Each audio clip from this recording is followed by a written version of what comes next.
Last year, 2.5 million people that we know of came into the country illegally, right? And that we know of. That we know of. Now, the average, and all these people use a smuggler, human smuggler. The average smuggler makes between $7,000 and $15,000 per person. That's $25 billion on human smuggling alone. You add fentanyl and other drugs, easily 40 billion, more likely 60 billion. So you're talking about anywhere between 60 and 80 billion dollars being made in 1 year in Mexico from human smugglers and drug smuggling organizations. McDonald's makes $24 billion a year. Starbucks, all those lattes everybody out here is drinking, $23 billion. The entire US intelligence budget, that's everyone, is $60 billion.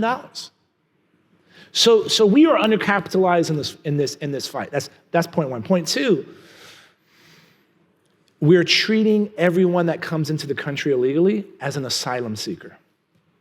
That's the wrong way to do it. Asylum is very clear. You have to be a part of a protected class. You know, a protected class is your gender, sexual orientation, religion. It's defined. And your government has to be persecuting you because of you're part of that protected class, or your government is not protecting you from being persecuted from another group because of you're a part of that protected class. That is asylum. Now, coming to the United States because you want a better job is not a reason for asylum. And so ultimately, we got to stop treating everybody as an asylum seeker, which means we have to send more people back. It's called deportation. And that's not trying to be cruel, but we can also take care of, be humane about how we handle people that are in our custody. Oh, we should also be working on root causes in those countries that is fueling illegal immigration. Now, because this crisis has gotten so bad, the illegal immigration is coming from everywhere. Historically, it's been the Northern Triangle, El Salvador, Guatemala, and Honduras. We should be pooling all of the federal resources that go there with the philanthropic community on building an economic plan for the region that is over a 10-year horizon to address the root causes of lack of economic opportunity, extreme poverty, and violence in those areas that is pushing the illegal immigration, right?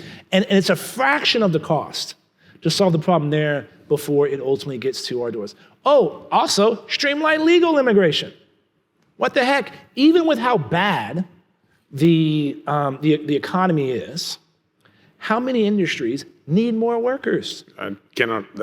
Our industry. Yeah. Streamline legal immigration. It's 2023.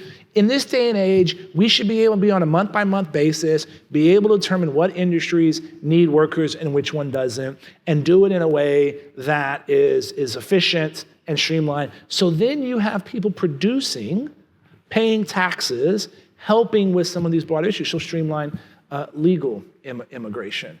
And so those are the steps that we have to do. And the fix is, the actual legislation exists. A guy, Pete Aguilar, a Democrat from California, I wrote it. It's sitting in Congress. We could pull this up, but it requires political leadership.